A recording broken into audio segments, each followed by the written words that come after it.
Podríamos decir que el simbolismo es la espina dorsal de la masonería. De hecho, en la mayoría de definiciones de la masonería, incluidas las que dan los propios masones, suele aparecer el término del símbolo, como veíamos en el caso de las definiciones del primer vídeo de Albert Mackie o de Pavel Gómez del Castillo. En ambas se hacía especial hincapié en la importancia del símbolo o del simbolismo. Y es que, de hecho, sin el simbolismo y todo el ritual que hay dentro de la masonería, las tenidas o las reuniones que hacen los masones en las logias no serían muy distintas de un club social. El francés Serge Abad-Gallardo, en su libro ¿Por qué dejé de ser masón?, explica en su iniciación masónica que se le dijo: aquí todo es símbolo, busca y encontrarás. Y esta frase parece dar a entender que el simbolismo es como el lenguaje clave de la masonería. Aquellos que son capaces de conocer e interpretar los símbolos son los que pueden comprender este lenguaje. Pues bien, en este vídeo voy a comentar algunos de los símbolos más utilizados en la masonería y para ello me he basado principalmente en el libro de José Julio García Arranz, Simbolismo masónico, que explica muy bien cada uno de estos símbolos. Son muchísimos, ya os digo que no voy a tocarlos todos por falta de tiempo. Os invito a que leáis este libro si tenéis interés en conocer un poquito más sobre el aspecto simbólico de la masonería. Y voy a comenzar categorizando los símbolos por su naturaleza. Es decir, que los símbolos son diferentes según la naturaleza. No es igual un símbolo visual que un símbolo sonoro o un símbolo gestual, por ejemplo. Pues según su naturaleza, precisamente estos símbolos pueden ser símbolos representados gráficamente. Algunos ejemplos podrían ser el tablero de logia, la luna, el sol, la bóveda estrellada, etc. Pueden ser también objetos simbólicos, como las columnas, la piedra bruta, la piedra cúbica, la escuadra, el compás, los mandiles, los guantes, etc. Pueden ser símbolos sonoros, como las palabras de paso, las leyendas, los relatos, las baterías. Las baterías masónicas suelen ser palmadas o hace alusión a golpes que se dan con las manos y pueden variar en función del tipo de ceremonia o de ritual que se esté realizando, o incluso dentro de cada grado. También pueden ser símbolos gestuales, como podrían ser los símbolos de reconocimiento y toda la gestualidad prescrita en la masonería. O símbolos rituales, símbolos de movimiento integrados en un rito, como por ejemplo los ritos de iniciación, de apertura y cierre de trabajos, etc. Un ejemplo de esto podría ser la cadena de unión, que es un símbolo típico de la masonería que representa la unión fraternal de los masones. Ese símbolo consiste en que se dan la mano con los brazos cruzados. Me levanto para que lo veáis, sería con tu brazo derecho, tu mano derecha, dar la mano izquierda del que está a tu izquierda y con tu mano izquierda dar la mano derecha del que tienes a tu derecha. ¿Vale? Sería cruzar las manos así y de esta manera representas como un eslabón de la masonería.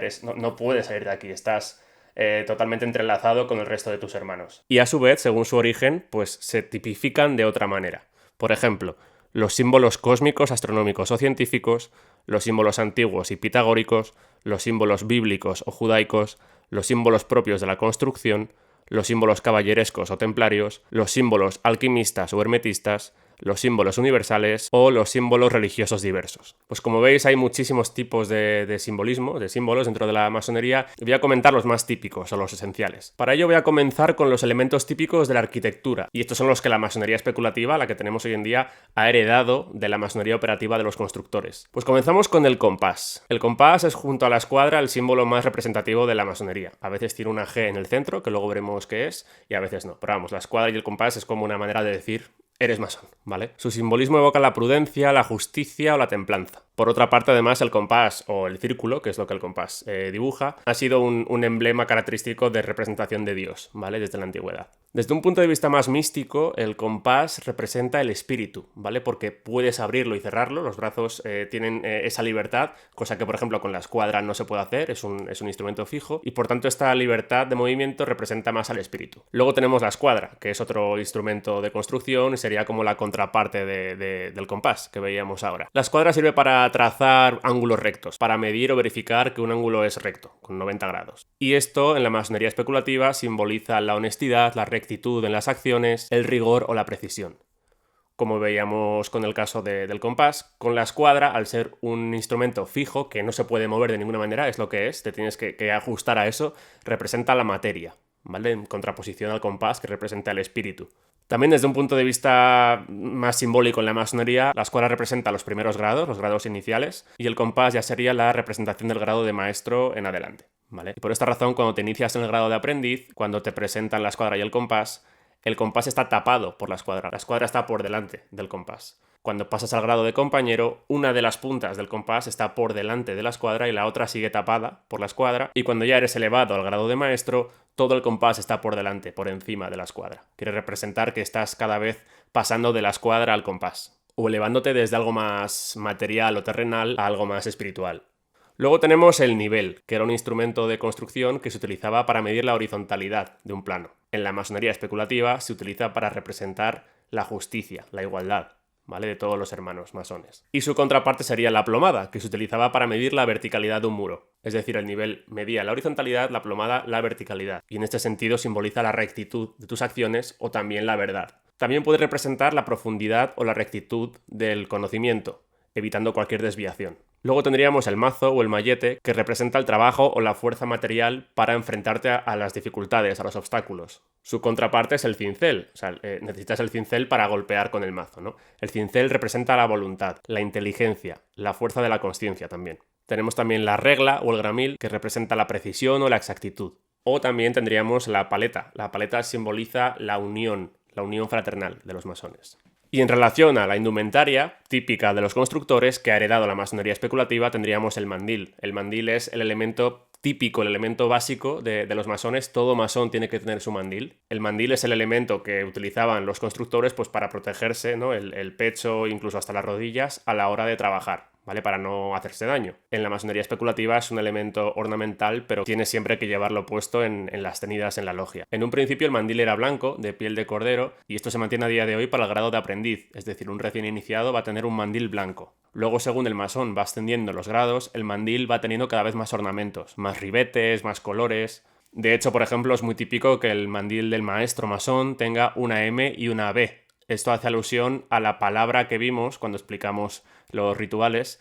En el grado tercero se decía que en la leyenda histórica de la muerte del constructor del templo, de Hiram Abiff, cuando le levantaron, las palabras que dijeron fue Mak Benak, que significa algo así como la carne se desprende del hueso, ¿vale? Y esa palabra Mak Benak, o en la versión inglesa Mahabone también, es una M y una B. Cuando un masón ha llegado al grado de maestro, habitualmente tiene en el mandil la M y la B, en alusión a esta palabra. Y otro elemento de protección, que también se ha heredado en la masonería actual, de la masonería operativa de los constructores, son los guantes blancos. Obviamente los constructores los utilizaban para protegerse las manos, para no hacerse daño, y en la masonería actual representa la pureza, las manos blancas, las manos que no están manchadas. Y de hecho lo habitual es que un aprendiz recién iniciado reciba un par de guantes blancos para él mismo y otro para que se lo regale a la mujer que ama. Pues bien, estos son los elementos propios de la construcción, más representativos de la masonería, y ahora voy a comentar los elementos arquitectónicos, ¿vale? La propia arquitectura como tal tiene símbolos que se utilizan en la masonería. Voy a comenzar con las columnas, ¿vale? Las columnas es un elemento muy importante en la masonería, especialmente las dos columnas llamadas Yakin y Boaz, que eran las que se encontraban a derecha e izquierda en el pórtico del Templo de Jerusalén, y a día de hoy se suelen representar con la J y la B,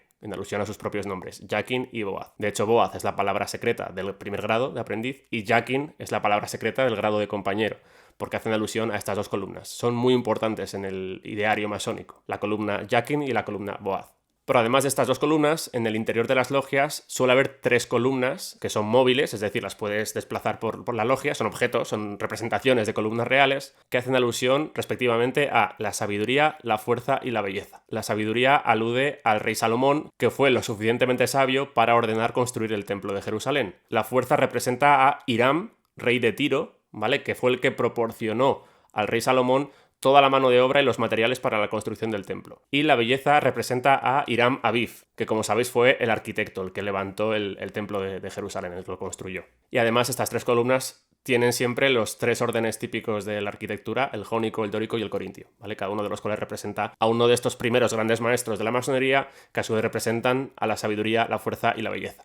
Y la importancia de las columnas como elemento arquitectónico se puede ver incluso en expresiones típicas de la masonería. Cuando se crea una logia nueva, se dice habitualmente que levanta columnas. Y cuando se cierra una logia, se suele indicar con el término abatir columnas. Levantar columnas es crearla, abatir columnas es cerrarla.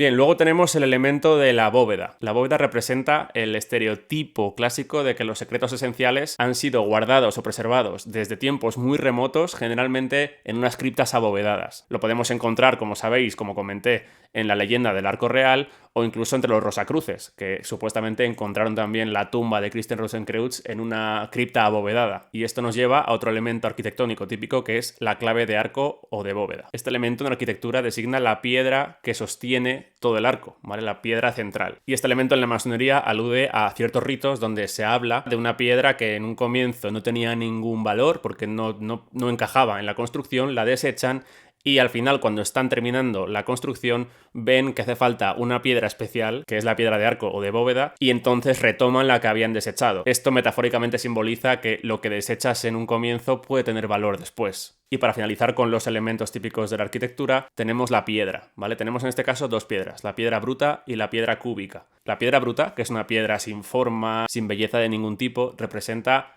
al recién iniciado, es decir, tiene que trabajar en la piedra que representaría a sí mismo, es decir, cada masón es una piedra del templo que metafóricamente es la sociedad que la masonería quiere construir.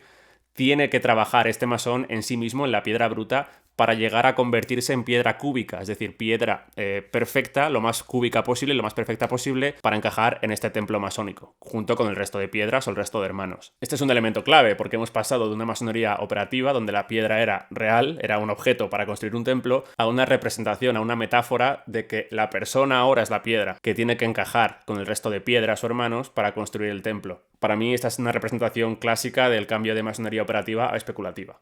Voy a pasar ahora a comentar un poco los símbolos principales desde un punto de vista geométrico, los símbolos geométricos en la masonería. El elemento probablemente más conocido en este sentido es el triángulo equilátero o también llamado delta luminoso, que emite unos rayos, ¿vale? Es un triángulo que emite unos rayos de luz. Este es como decía, otro elemento súper típico de la masonería y estaría más o menos al mismo nivel que la escuadra y el compás en lo que se refiere a la identificación de la masonería con el símbolo. Por otra parte, este símbolo en concreto, el triángulo luminoso y especialmente con el ojo en el centro, sería muy representativo de la orden Illuminati o de los Illuminati. Esta figura es importante porque en este sentido el triángulo equilátero se considera como la forma geométrica más perfecta y es un elemento que aparece siempre en las logias. En la cátedra donde está el venerable maestro, que también se conoce como el oriente, en la parte superior aparece siempre el delta luminoso, es decir, el triángulo equilátero emitiendo rayos de luz, a veces, como decía, con el ojo en el centro, a veces sin el ojo, pero siempre aparece este triángulo equilátero. Como sabéis, hay dos tipos de masonería, la más espiritual o mística y la más ilustrada o racionalista, y para cada una de ellas esto significa una cosa diferente. Para la más mística o esotérica vendría a significar el concepto del gran arquitecto del universo, que para la masonería es el nombre del creador, del dios, ¿vale? Que no es el dios cristiano o el dios judío, puede serlo, según los masones aceptan cualquier creencia de cualquier tipo de dios, pero también puede aludir a un concepto más deísta, en el sentido de que no es un dios, como decía, cristiano-judío, sino que fue el creador del universo desde un punto de vista, como decía Voltaire, como si fuera un relojero, un demiurgo que pone todo en marcha pero no interviene en las acciones del hombre. Mientras que para la otra masonería, la masonería que acepta ateos, no tiene por qué significar obviamente ningún concepto de Dios, sino que representaría la luz de la razón. Luego tendríamos el pentagrama, o también conocido como estrella flamígera de 5 puntas o pentalfa. Este elemento proviene del universo pitagórico y hace alusión a un esquema geométrico de la figura del hombre. Si lo inviertes, si haces el pentagrama invertido, haría alusión a la figura, la representación del macho cabrío o de Baphomet. Es un elemento que suele asociarse al grado de compañero, porque el número 5 en general es muy propio del grado de compañero, así como el 3 es de aprendiz o el 7 de maestro. Entonces, al tener una estrella de 5 puntas, hace alusión generalmente al grado de compañero. Luego tenemos la letra G. Como comentaba antes, suele aparecer representada entre la escuadra y el compás, aunque no siempre, a veces está separada en las logias, a veces está incluso dentro del triángulo, del delta luminoso. ¿Y qué significa la G? Pues hay muchas teorías al respecto, no hay algo que sea como es esto y ya, sino que no hay un consenso sobre qué significa realmente la G. Para muchos es una representación de geometría. Y esto es porque es la ciencia principal de la masonería, de la que salen todas las demás, y de hecho al gran arquitecto del universo se le conoce también como el gran geómatra. Otra interpretación puede aludir a la gnosis, hace alusión a la manera en la que el masón adquiere el conocimiento, más desde un punto de vista de la experiencia propia, ¿vale? De la vivencia. O también hay quien lo interpreta como generación.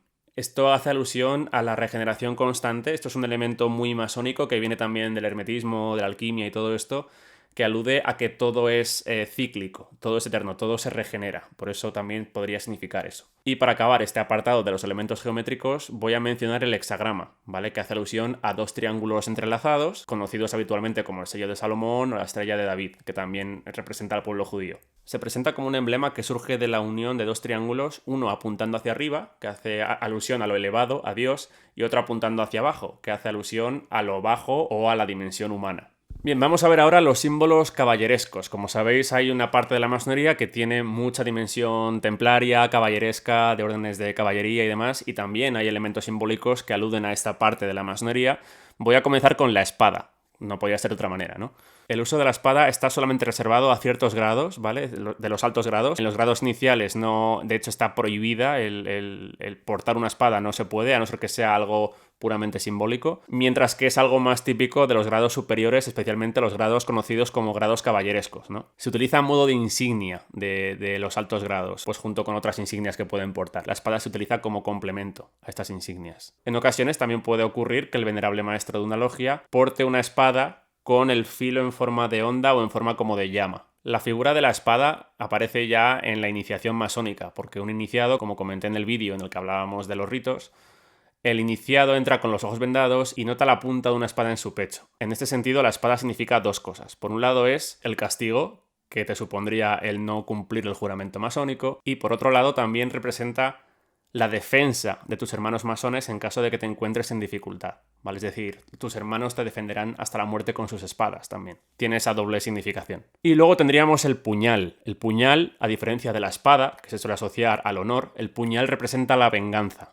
Como ya comenté en el vídeo en el que hablaba de los ritos, hay unos grados que se consideran los grados de la venganza, en este caso de la venganza por la muerte del maestro constructor del Templo de Jerusalén, Hiram Aviv. Pues hay una serie de grados posteriormente que aluden a esta venganza, y este emblema del puñal es un emblema de estos grados. Y también aparece en el grado 30 del rito escocés antiguo y aceptado, conocido como Caballero Kadosh, que también es un grado de la venganza, pero en este caso de la venganza de los templarios, contra el trono y el altar, es decir, contra la monarquía y la iglesia. Y el emblema de este grado es un águila que porta con sus garras un puñal. Ahora quiero comentar un poco los emblemas típicos de una logia, es decir, lo que podemos ver a nivel simbólico dentro de la logia. Voy a comenzar con el pavimento mosaico. El pavimento mosaico es un rectángulo que se encuentra en el centro de la logia, en el suelo, compuesto por baldosas blancas y negras alternadas, como si fuera un tablero de ajedrez. No está muy claro el origen de este elemento simbólico. Para algunos representa el Sancta Sanctorum, que era la cámara del centro, la cámara más reservada del Templo de Jerusalén, donde estaba el Arca de la Alianza. Nadie podía entrar ahí. Y dicen que el suelo era de esta manera, por eso es como una especie de reminiscencia de esta idea. Para otros es un elemento que proviene de los masones operativos, de los constructores, porque hay ciertos catecismos de esta masonería original, la operativa, que aluden a un square pavement, o sea, un pavimento cuadrado, que es donde supuestamente el maestro dibujaba o trazaba sus planos. De hecho, a día de hoy en las logias de la masonería especulativa, sobre este pavimento mosaico es donde se sitúa el tablero de logia, que ahora veremos lo que es. Y si queréis, desde un punto de vista más místico, el pavimento mosaico puede simbolizar la dualidad, con estas baldosas negras y blancas, el bien y el mal, la luz y la oscuridad, la noche y el día, etc. Ahora voy a comentar precisamente lo que es el tablero de logia, ¿vale? Lo acabo de mencionar. El tablero de logia, a veces también llamado plancha de trazar, es donde se representan los símbolos típicos de cada grado, ¿vale? Es como una representación, como si fuera un cuadro, donde el masón puede ver los símbolos propios del grado en el que está. Y este tapiz puede ser de tela, de cartón o de madera, habitualmente. Ahora voy a comentar la luz, el concepto de la luz. Es un símbolo súper importante, es un símbolo clave en la masonería. Como ya vimos, la masonería considera a los profanos, es decir, a los no masones, como que viven en un estado de oscuridad o de tinieblas, y es gracias a su iniciación en la masonería donde va a recibir la luz. Este concepto es muy, muy importante en la masonería. Y en este sentido, la luz no solo representa la verdad o la sabiduría, sino lo que busca todo iniciado que supuestamente va a encontrar al iniciarse en la masonería. De hecho, es común que en los rituales, cuando se le pregunta al masón qué es lo que busca, él responda luz. Luz, busco luz. Y es por esto que uno de los nombres con que se conoce a los masones es como hijos de la luz, según explican masones como Albert Mackey. Y nuevamente, como ocurría con el delta luminoso, para los masones ilustrados o racionalistas que no siguen toda esta estela mística o de creencia en un dios superior, representa la luz de la razón. La luz para ellos es la razón. Y relacionado con el concepto de luz, tenemos en las logias lo que se llama las tres grandes luces y las tres pequeñas luces. Las tres grandes luces suelen ser la escuadra, el compás y el libro de la ley sagrada, ¿vale? Que suele ser o la Biblia o la Torá en función de en qué país estemos. Mientras que las tres pequeñas luces son el sol, la luna y el venerable maestro de la logia. En algunos ritos es justo al revés de lo que acabo de decir. Las tres grandes luces serían el sol, la luna y el venerable maestro, y las tres pequeñas luces serían la escuadra, el compás y el libro de la ley sagrada. El libro de la ley sagrada, en la corriente de la masonería adogmática o irregular, suele ser un libro en blanco, ¿vale? Muy representativo de este tipo de masonería. Y para finalizar con los elementos de la logia, voy a mencionar el sol y la luna. Suelen estar presentes en todas las logias y es otra referencia a la dualidad, tal como veíamos con el pavimento mosaico. El sol y la luna representan el día y la noche, la luz y la oscuridad, etc. También hacen alusión al principio activo, que sería el sol, que es la acción, el trabajo, y el principio pasivo, que sería la luna, que es la imaginación, la reflexión. Estos conceptos de principio activo y pasivo son típicamente de la alquimia, y de esto hablaremos en otro vídeo que voy a dedicar específicamente a hablar un poquito de la alquimia, el hermetismo y la cábala.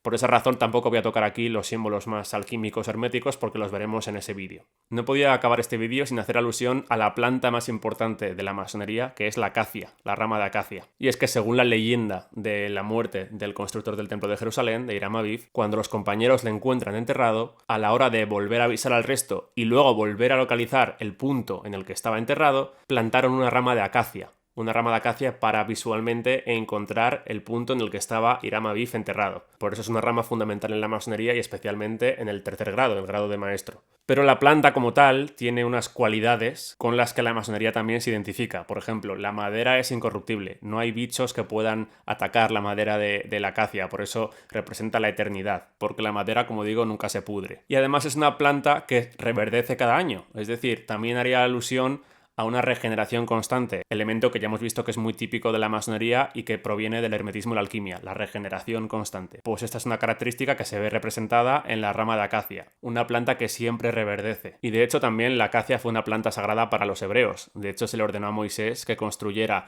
el tabernáculo, el arca de la alianza y el resto de mobiliario que construye Moisés con madera de acacia recubierta de oro. Y para finalizar este vídeo quería hacer un comentario de los colores de la masonería. Hasta ese nivel hay estudios al respecto. Pues bien, en principio había muy pocas referencias a los colores en el mandil de los masones. Eran siempre blancos de piel de cordero. Pero poco a poco cada vez se van introduciendo pues esto que comentaba antes, ¿no? Más ornamentos, más maneras de distinguir el mandil de unos hermanos de los de otros. De hecho, la finalidad actual del mandil es justamente esa, ¿no? Mostrar el grado en el que estás. Pues los colores que se introducen originalmente en la masonería, en el mandil, son el azul y el rojo. Es decir, los tres colores originarios de la masonería eran el blanco, el azul y el rojo. Y de hecho hay quien vincula los tres colores originarios de la masonería a los distintos procesos revolucionarios en los que la masonería estuvo implicada. Como por ejemplo podrían ser las independencias americanas. No solamente Estados Unidos independizándose de Inglaterra, sino todos los países hispanoamericanos independizándose de España. Y estos colores estarían incluso en las banderas de estos países. Podemos ver los ejemplos de Cuba y Chile, que además tienen otro elemento masónico geométrico como es la estrella de 5 puntas que acabamos de ver, pero además otros ejemplos como Panamá, Costa Rica, Paraguay o incluso las Filipinas, ¿no? No estamos hablando de la independencia en este caso de los países americanos, sino de Asia, pero también hubo implicación masónica y esto se ve también en estos colores de la bandera de Filipinas. Y es que incluso las banderas de los países de las dos ramas de la masonería actual, como son la regular inglesa o la irregular o adogmática francesa, tienen esos colores. Inglaterra tiene los colores blanco, azul y rojo y Francia también. Puede ser casualidad, pero puede no serlo. Bueno, y hasta aquí el vídeo de hoy. Es cierto que no he comentado el simbolismo trasladado a ejemplos reales a día de hoy en la política, en la cultura, en la música, etc. Para eso haré otro vídeo aparte en el que voy a mencionar las huellas de la masonería en la sociedad actual, para que veamos no solamente unos ejemplos del simbolismo, sino también lo que está produciendo la masonería a nivel de sociedad, en cuanto a valores y demás, ¿vale? Eso lo veremos en otro vídeo. Pues como siempre, espero que os haya gustado este vídeo, que os haya resultado interesante. Si os ha gustado, compartidlo y nos vemos próximamente.